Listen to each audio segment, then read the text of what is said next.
그다음에 시효 중단의 근거가 무엇이냐? 일반적으로 이제 이 기판력과의 관계인데요.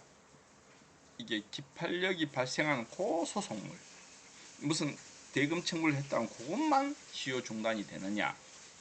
그렇지 않으면 어느 정도 연관성이 있는 청구에도 되느냐 이런 건데, 이제 그 기판력하고 관계를 지우는 것이 권리 확정설이고요. 권리를 확정해야 된다.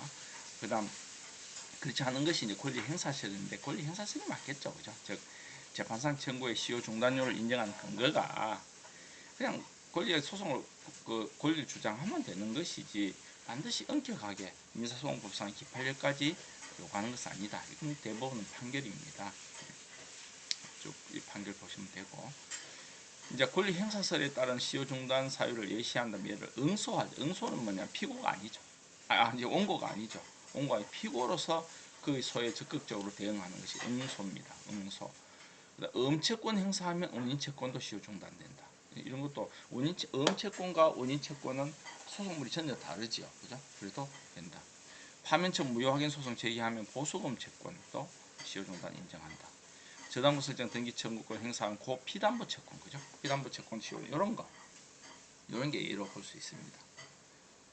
이 95년도에 보면 취득 시효에 관한 건데, 소유권 침해의 경우에 그 소유권을 기초로 하는 소유권 확인이나 뭐 이런 거 필요 없고요. 소유권을 기초로 한 방해 배제라든가 손해배상, 또 부당이득 한다 하더라도 취득 시효를 중단시킬 수 있다는 겁니다. 근데 이제 아무나 해서 되는 것이 아니고요. 청구를 하려면 그 청구 당시 권리 행사할 권능을 가진 사람이었으면 됩니다. 엉뚱한 사람이 한다고 되는 건 아니죠, 그죠? 예를 들면 그것도 양도 금지 특약부 채권을 악의로 양수한 자는 채무자에 대항할 수 없거든요. 이 사람이 채무자에 대해 소송을 한다 하더라도 이것은 시효 중단 사유가 안 되고요. 그 2009년도 한번 보세요. 입주자 대표회의 사라고 되어 있어요. 입주자 대표회의가 하자 담보 추구권 행사는 할 수 없습니다. 그러니까 하자를 보수를 해달라. 하자 보수 청구권이 있을지 몰라도 그러한 그 하자 보수 안 해주면 다 돈 내놔라. 이런 담보 추구권 이건 행사 안 되고 누가 해야 됩니까? 계획의 권리자 혹은 그 계획의 권리자의 단체가 있습니다. 관리단이 있습니다. 관리단. 이 사람이 해야 되는, 다만 이제 이 경우에는 그 입주자들이 입주자 대표 회의에다가 그 권리를 양도할 수 있습니다. 이건 보면 일종 이제 소송 신탁인데요. 이거는 인정될 수 있습니다. 예. 어쨌든 간에 그렇지 않은 한은 하자담보 추구권을 입주자 대표 회의가 행사할 수는 없습니다. 채권 양도와 관련된 문제 한번 볼까요? 대항 여건을 갖추지 못한 채권 양수인이 재판상 청구를 했다. 그건 시효 중단됩니다. 왜냐? 채권 양도는 양도 행위 자체로 해서 생기는 거. 다만 채무자에게 대항할 수 없다는 건 그건 이제 그 기각의 문제가 되겠죠, 그죠? 기각의 문제. 이 경우는 일단 시효 중단 사유는 될 수 있습니다. 짐은 이제 안 되겠죠. 짐은 나중에 양수 이 사람이 양도 대항 요건을 갖추고 할 수 있겠습니다. 그다음 채권 양도인이 대항 요건을 갖추기 전에 채무자를 상대로 한 청구. 이건 채무자에게 채권 양도인이 대항할 수 있으니까, 그죠? 가능한데, 재밌는 게 뭐냐면, 자, 대항할 수 없다는 거지 않습니까? 그죠? 채무자에게 통지하거나 채무자 승인하기 없으면 대항할 수 없다기 때문에, 이 경우 채무자가 네 그 채권 양도했지 않느냐? 내가 비록 통지는 못 받았지만 내 법이 그렇다. 그걸 인정해버리면 어떻게 됩니까? 그럼 채권 양도인이 패소합니다. 패소하면 그 경우에는 양수인이 그로부터 6개월 내에 채무자 상대로 재판상 청구하면 처음 양도인이 한 때를 기준으로 해서 중단될 수 있다는 겁니다. 또 이제 형사소송은 어떻습니까? 형사소송은 민사소송은 다르기 때문에 형사 고소했다, 이런 거 했다고, 형사 기소됐다고 해가지고 시효 중단 사유는 되지 않지만, 지금 우리 형사 절차는요, 민사소송이 좀 가미되어 있습니다. 소송촉진법에 따른 배상명령, 소송촉진 등의 특례법인 소송촉진법이라 그럽니다. 그래서 배상명령을 신청하는 경우에는 그에 대해서 시효 중단 효력이 있습니다. 행정소송은 어떻습니까? 행정처분 자체의 취소나 변경을 구하는 것은 이거는 이제 사건 행사 공권이니까 별거의 거니까 그죠? 그거는 그 사건에 대한 시효 중단 사유로는 되지 않지만은 이 행정소송이 사건 행사의 수단 전제가 되는 경우가 있습니다. 그죠? 그런 경우는 가능하다. 이게 이제 권리 행사설에 따른 거거든요. 예를 들면 과세 처분의 취소나 무효 확인은 이미 과언납된 돈을 부당이득반을 청구하는데 가장 적합한 방법이라 할 수 있겠죠. 그리고 2012년도 판결 노동위원회 부당노동행위 구제 신청. 자, 내가 해고됐다. 해고됐을 경우에 그 경우에 이제 민사소송을 할 수도 있지만은 행정소송 그러니까 행정청이 부당 노동부 노동청입니까? 지방노동청 이런데 그 부당 노동 행위로 인한 구제 신청을 할 수 있습니다. 이게 굉장히 이제 어떤 면에서는 빠른 방법이거든요. 그리고 이걸 신청한 경우는 결국 그로 인한 예를 들면 뭡니까 저기 임금 청구 그죠? 이런 경우는 소멸시효 중단됐다고 볼 수 있겠습니다. 조금 까다로운 게 응소입니다. 응소가 뭡니까? 원고의 소에 피고가 적극적으로 대응하는 겁니다. 응소로 시효 중단이 가능합니까? 예, 몇 가지 요건이 있으면 됩니다. 의무자가 제기한 소에 권리자가 응소의 소송에서 적극적으로 권리 주장하고 아니다 이런 식으로 주장하고 그것이 받아들여지면 시효 중단 사유가 된다. 이게 이제 전남시 판결이죠. 온과 피로를 상대로 피담보 채권, 대예금 채권의 부존재함을 이유로 근저당 설정 등기 말소 청구를 제기하자 피고가 이에 응소하여서 온고청 기각 판결을 거하고 대예금 채권이 유효하다 이런 식으로 있다면 그 대예금 채권에 대한 시효 중단이 된다는 겁니다. 그래가지고 이제 그 피고가 이긴 사건입니다. 응소했을 경우는 피고가 이겨야 되는 거죠. 그죠? 요건부 적극적으로 응소 행위를 할 것. 그리고 변론에 시효 중단의 취지가 포함된 내용의 주장이 돼야 됩니다. 명확하게 시효 중단 아니지만 그 취지가 포함된 내용이 주장돼야 되고 그런 주장이 받아들여져야 된다. 그 부분이. 변론에서 그 시효 중단 그 부분하고 전혀 관계 없는 경우가 있습니다. 자, 97년도 판결 보겠습니다. 점유자가 그 소유자 상대로 소유권 이전 등기 청구 소송을 하면서 그 청구 원인이 취득시 완성이 아니고 그냥 매매입니다. 그러자 이제 소유자가 응소해가지고 무슨 소리냐 내가 니한테 언제 팔았냐 이것만 계속 다투어왔습니다. 그 경우에는 소유자 자기 소유권을 주장한 적이 없거든요. 그렇기 때문에 취득시효라는 결국 소유권에 관한 문제잖아요. 그런 경우에는 재판상 청구에 해당하지 않습니다. 더욱이 이제 물건 소유자가 아니라도 매매가 성립하잖아요. 그러니까 이 경우에는 되지 않는다. 소재기 유형에는 제한이 없다. 이제 원고가 어떤 소송을 제기하든 간에 자기가 소멸시효에 관한 그 부분이 어느 정도 제기되었다 그러면 문제가 없다. 자, 시효 중단 주장의 시기는 이런 게 있습니다. 이 응소를 하려고 하니까 이미 그 당시에 응소가 아니라 이제 주장을 하려고 하니까 이미 그 당시에 시효 기간 만료됐습니다. 근데 응소는 이미 했습니다. 그럼 그때 못 합니까? 괜찮다는 겁니다. 괜찮습니다. 그러니까 응소할 때까지 시효 중단되지 않는다 그러면 그 이후에 시효가 일단 소멸됐다 하더라도 사실심 변론 전개 전에는 언제든지 할 수 있습니다. 2심까지도 그죠? 응소의 당사자는 시효로 소멸할 권리의 당사자 사이에 응소가 있어야 됩니다. 그죠? 그래서 예를 들면 물상 보증인이 이건 그 채권자를 상대로 소를 제기해서 이거 좀 근저당권 설정 그 등기 말소하라 했는데 채권자가 했습니다. 그럼 채무자는 이게 안 들어가거든요. 채권자가 채무자의 어떤 한 건 아니지 않습니까? 그래서 소멸시효 중단이 되지 않는다. 마찬가지로 이제 담보물 제3취득자도 역시 일종의 물상 보증인입니다. 그죠? 자기 물건을 다른 사람 채무에다가 제공한 거거든요. 그래서 여기 채권자 응소한 경우도 역시 마찬가지입니다. 자, 응소에 따른 시효 중단의 시점은 현실로 응소 행위를 한 때. 다시 말해서 자, 응소라는 것이 예를 답변서를 낸다든가 뭐 이런 거거든. 피고가 아니다. 준비서를 낸다거나 이런 건데 이때 아직까지 시효가 완성되지 않았다 그러면 그 후에 그죠? 네, 자, 보세요. 원고가 여기서 이제 소 제기를 했습니다. 피고가 응소를 했습니다.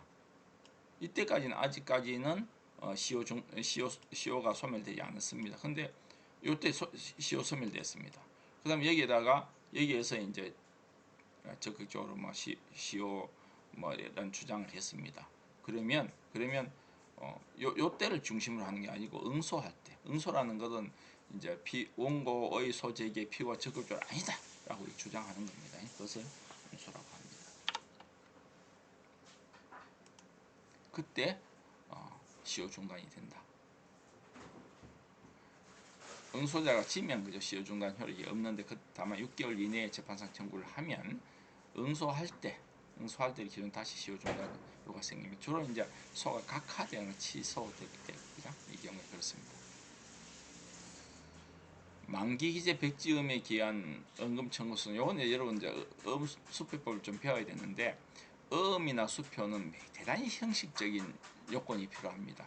그래서 그 요건이 제대로 갖추지 못했을 경우에는 백지음이 됩니다. 일부는 이제 어떤 어떤 면에서 저절 법적으로 이제 보충을 해주는데 최소한 지급지와 지급을 받을 때 수취인이라 그럽니다. 이게 빠지면 이거는 이제 백지음이 돼버립니다. 백지음이 돼버리는데 이 백지음 상태에서는 언금 청구권이 생기지 않습니다. 왜? 음이 아니니까요. 그런데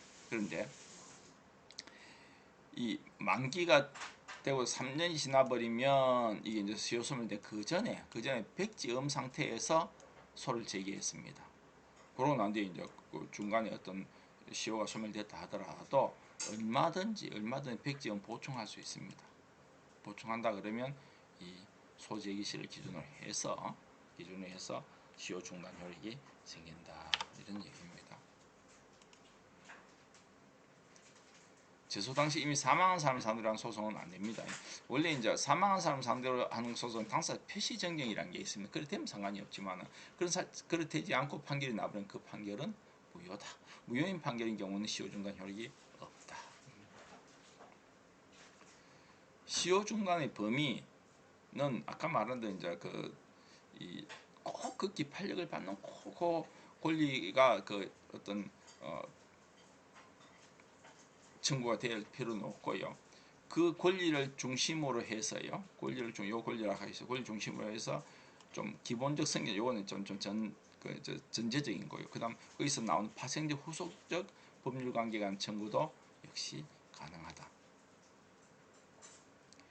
예를 들어 기본적 법률 관계 등에 관한 확인 소송 제기하면 그 확인 청구가 그로 인한 나오는 파생적 청구권 실현 수단으로 됐다. 그러면 소멸시효 중단 사유가 됩니다. 기본적 법률 관계 예를 들어 파면처분 무효 확인의 소송은 파면 처분이 대상이 된 뭡니까 고용 관계라든가 이 자체의 같아요. 쉽게 말해서 보수 채권의 기본적 법률 관계가 되는 거죠. 요거에 대한 경우는 보수 채권에 대해서는 시효 중단 사유가 된다는 겁니다.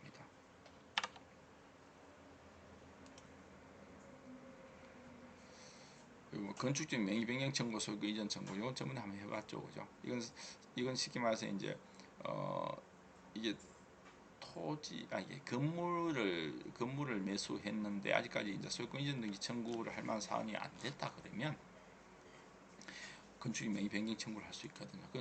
그로 나중에 그래가지고 그 건물이 완성됐으면 그 이제 소유권 이전 등기 청구권 해야 되는데 이 소유권 이전 청구권은 할 수 있을 때부터 이제 진행하잖아요. 진행하는데 어쨌든 간에 건축 명의 변경 청구했다 그러면 소유권 이전 청구권을 행사의 그 시기는 건축 명의 변경 할 때 그때 시효가 소멸했다고 보는 것입니다. 성경적 법률관계, 원면직 처분 무효 확인 청구는 급여 청구 실현 수단이게 되어 있죠. 파생적인 거. 근저당권 설정 등기 청구권에 대한 이제 행사는 피담보 청구 채권에 대해 금전을 실현하기 위한 거죠. 근본적인 거잖아요. 그죠? 그래서 근저당 설정 등기 청구권은 피담보 채권에 대한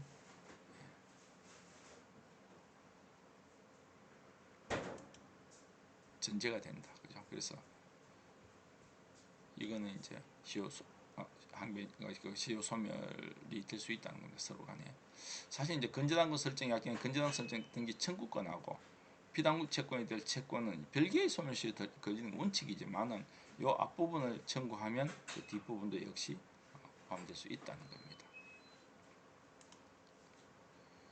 그 다음에 이제 이 사건은 어떤 청구를 할 수 있는 어떤 부분에 대해서 각서를 처음에 받았어요. 이게 이제 아마 그 A, B 정도가 포함되어 있습니다. 어떤 권리. 여기에 A, B 정도가 포함되어 있는데 그 위에 합의서를 작성했는데 여기는 A, B, C 뭐 좀 많이 되는 겁니다.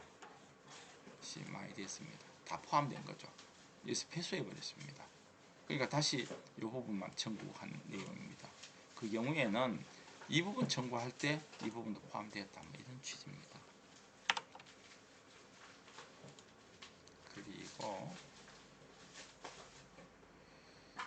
일단 동일 목적을 위해서 여러 가지 청구권이 생기는 그런 청구권 경합의 경우에는 어느 하나의 권리에 따른 소재에겐 다른 권리에 대해 시효 중단 효력이 없다. 저는 말씀드렸습니다. 그죠? 요거 보세요. 채무 불이행에 의한 손해배상 청구는 불법 행위에 대한 손해배상 청구의 소멸시효 중단 효력이 없다. 부당이득 반환 청구와 채무 불이행으로 인한 손해배상 청구 마찬가지입니다. 그리고 공동 불법 행위자 간의 구상금 청구하고 사무가 이것 전혀 별거 이것이죠. 그죠? 그다음에 군인의 국가배상법상 손해 청구, 그다음 국가유공자 법상 보상 청구권, 군인연금법상 제의 청구 이것도 전부 다 별개의 것입니다. 그 밑에 보면 변상금 부과 부당이득 받은 청구, 변상금이라 그러면 부당이득 반환 청구 일종인 것 같지만 변상금 부과는요 부당이득 반환 청구하고는 다른 요건입니다. 그러니까 한 2할 정도 또 추가해서 할 수 있고 뭐 여러 가지 의미에서 요건이 다르거든요. 그래서 부당이득은 딱 자기 손해 본 것만 할 수 있잖아요. 근데 변상금 부과는 별개이기 때문에 이것도 역시 서로 간에 소멸시효 중단 효력이 없습니다. 그다음 이제 여러분 중요한 게 이제 원인 예를 들면 이제 매매 대금 주로 안 하고 이제 물품 대금이죠. 보통 물품 대금 매매 대금이네요. 물품 대금 청구를 해야 되는데 어음을 받았습니다. 실무에 어음을 받죠. 어음이나 수표하는데 그 경우에 이제 원인 채권상의 물품 대금 채권하고 물품 대금 채권과 어음 채권은 별개 두 개의 채권이 나오는 겁니다. 하나의 대상이지만은 이 경우에 먼저 물품 대금 원인 채권을 청구했을 때는 어음 채권은 소멸시효 중단되지 않습니다. 반대로요. 요걸 청구하면 요게 중단됩니다. 그럼 왜 그렇습니까? 그것은 어음은 요것을 지급을 확보하기 위해서 한 거기 때문에 당연히 이것부터 먼저 해야 되잖아요. 그죠? 그래서 그런 겁니다. 그리고 또 보면 또 뭐 하나 쟁점이 있습니까? 그렇다 하더라도 시효 소멸된 어음 채권을 행사하면 아직 원인 채권이 시효가 소멸되지 않는다 하더라도 원인 채권에 대한 시효 소멸의 효과가 없다. 어음 채권의 배당이 당연히 뭐 압류에 해당되니까 그죠? 그래서 시효 완성 항변의 방식은 자 예를 들면 대여금 청구를 하는데 갑자기 뭐 어음법상 소멸시효 항변을 했어요. 이 사람이 이것도 역시 대여금 플러스 대여금에다가 그걸 확보하기 위해서 어음을 발행했는데 대여금 지금 청구를 해서 온 거가. 그러니까 피고는 갑자기 어음법상 소멸시효 지나갔다. 뭐 이런 주장만 했습니다. 이게 대여금 아무 의미가 없죠. 어떻게 보면 그죠? 그렇지만 법원은 일단 소멸시효 항변이 돼 있으면 이게 어음법상 3년이 아니고 또 원피고 사이에 그 대의금 청구 소송 예를 들면 5년의 시효도 주장한 것으로 본다는 겁니다. 그래서 이걸 직권으로 조사해라는 겁니다. 처음에는 이해가 안 갈지 모르겠지만은 아까 말대로 그 죄송합니다. 아까 말대로 이제 어떤 그 시효의 기간은 결국 법 적용의 문제거든요. 시효의 기간은 10년이냐, 5년이냐, 3년이냐, 1년 이건 법 적용 문제이기 때문에 결국 법원이 직권으로 조사하라는 겁니다. 일부를 청구했다. 특정된 명시적으로 일부 청구하면 그것만 그죠? 시효 중단 효력이 있는데 가끔 그렇지 않은 경우 있죠. 예를 들어 여러 명이 권리자인 줄 알고 이제 A, B, C 그죠? A, B, C가 피고에 대해서 이거 뭐 다 권리가 있는가 싶어서 3분의 1씩 지분을 갖고 있는가 싶어서 다 청구를 했는데 알고 보니까 A만 다 갖고 있었습니다. A만 다 갖고 있는데 이게 이제 5인에 대한 거거든요. 그러면 비록 이제 이게 나중에 이쪽으로 이제 그 저기 청구치 변경한다거나 뭐 이래 할 수 있겠죠. 일단 처음에 다 모든 사람들이 상속이 있는 경우에 그런 거 많거든요. 보험이나 이런 경우죠. 그런 경우는 온 것들 구제해서 처음에 청구했을 때 전체를 대해서 청구한 것으로 그래 보고 있습니다. 특히 이제 보험 청구권의 경우는 기간이 좀 짧고 당사자가 그 내용을 모를 수 있기 때문에 그것을 최소한 이제 보험 정부의 지급을 구한다는 뜻을 객관적으로 표시했다 그러면 처음부터 전체에 대한 시효가 중단된다 이렇게 보고 있습니다. 그리고 이제 흔히 많이 하는데요. 교통사고나 이런 게 났는데 소송을 제기하긴 했는데 이게 피해자에 대한 신체 감정이 있어야 금액이 나옵니다. 그래서 손해의 감정 결과에 따라서 정부금을 감찰하겠습니다라고 이제 명백히 얘기하면 그건 처음부터 이제 전체에 대해서 다 시효가 중단됩니다.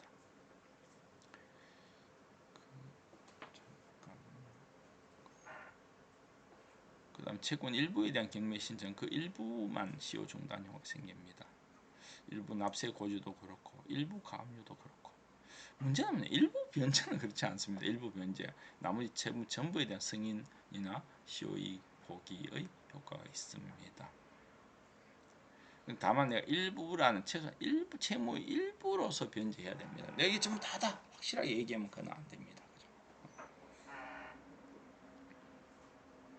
보통 보면 이제 전환과 실행할 때 일부 변제 충당을 그 저기 매덕금으로 해서 일부 변제 충당할 때 채무자가 아무 말도 없었다. 그런 경우가 많이 있습니다. 그리고 이제 담보권이 지금 설정돼 있다 하더라도 피담보 채권 시효 중단되지 않습니다. 굉장히 중요하죠, 그죠? 그러니까 담보 가등기 격려된 상태에서 뭐 이 소유권 이전 등기 청구 소멸시효 중단되더라도 그죠? 요거 자체 그죠? 그 소유권 이전 등기 담보 가등기 격려를 위한 소유권 이전 등기 건이 소멸시효 중단되더라도 피담보 채권이 시효 소멸돼 버리면 그죠? 그거는 말소해야 된다.